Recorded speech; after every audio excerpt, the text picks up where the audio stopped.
Hello everyone, welcome to the Pisces Guide to Pop Culture. I'm of course your host TJ, and I'm coming before you today to review Conn Iggulden's Tyrant, the second book in his Nero trilogy, which, I'm a huge fan of historical fiction, particularly historical fiction set in the ancient world, so I'm always hungry for these kinds of books. I really enjoyed the first book, which was, unsettledly titled Nero, and so I really wanted to read this book when it released, and I was happy enough to get it from the library, and let me just say, it's fantastic. It is primarily focused on the years when Agrippina is wife of the Emperor Claudius, and Nero is sort of coming to age as a young man, sort of chafing under his mother's dominion, which, if you know history, that's pretty much how it happened.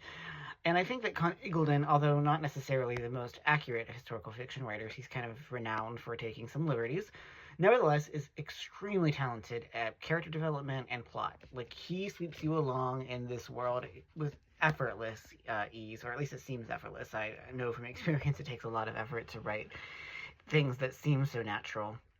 And, although Nero is much more of a character in this book than he was in the first, where he's much, he's just a child, there is obviously attention to other characters. There's Agrippina, his mother, there's Burrus, there's his tutor Seneca, who was also a playwright and a philosopher, obviously. So, we have this wide panoply of characters who give us a perspective on what it's like to live in the Rome of the Julio-Claudians.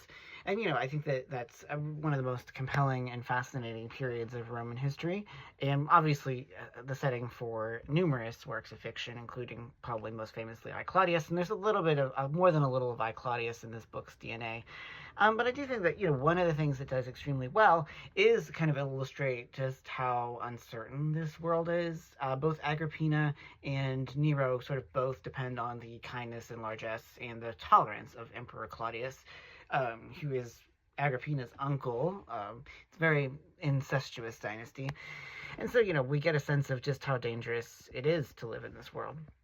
Now, towards the end, Nero is in power, and his mother is still scheming behind the scenes, trying to manipulate and control him, which, again, is true to history. That is pretty much how things played out. Not so well for Agrippina, as it turns out, since her son was pretty determined to get his own power and not want to share it with her. Now, I said earlier that this novel does really well with character development, and it does very well with plotting, and I think that, character-wise, Agrippina remains this book's kind of main compelling character. Nero's kind of a petulant brat. I didn't particularly enjoy his chapters, just because he's kind of a dick, which, is pretty true to what we know of, young men generally, but certainly someone in Nero's position, raised in uncertain but also very privileged surroundings. But it's always been Agrippina, I think, who's the MVP of this series, and it's still true. This is a woman who, survived the reign of Caligula and managed to scheme and manipulate and arguably poison her way to power. And, even when this novel is taking place, is really sort of contending with the fact that once you elevate your son to the position of the most powerful man in the world, it's much more difficult to control him once he's up there than she probably would like. And so the sort of last part of the novel contends with the very precipitous, quick, and ultimately deadly breakdown in their relationship. And so, I think there's a lot to enjoy about Tyrant, and I think that this is my first actual reading of Iggulden. I've been aware of his work for a long time. I didn't read the Caesar Quartet. I didn't read the Genghis Khan series. After I read the first of these, I read the first of his Wars of the Roses series, which is also very good. And I love historical fiction. I love historical fiction that immerses us in the feeling of a past period while also remaining accessible. And it's a very hard balance to strike, but I think Iggulden does it extremely well. And so I would definitely highly recommend this.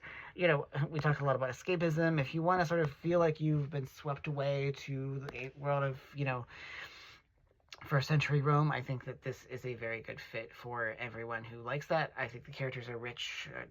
The plotting just kind of sweeps you along. It's so breathlessly paced. I couldn't put it down. So I think there's a lot to recommend it, and I think it's a very strong outing. With the series, I can't wait to see what happens in the third and concluding volume.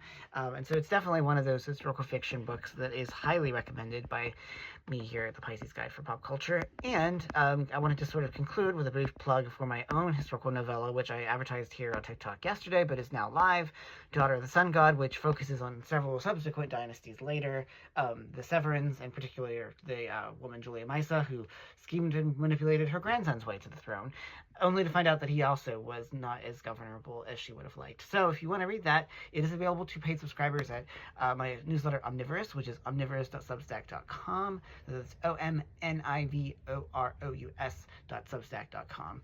So anyway, if you want to read a little bit of what I do with fiction outside of romance and romantasy, then that's the place to go.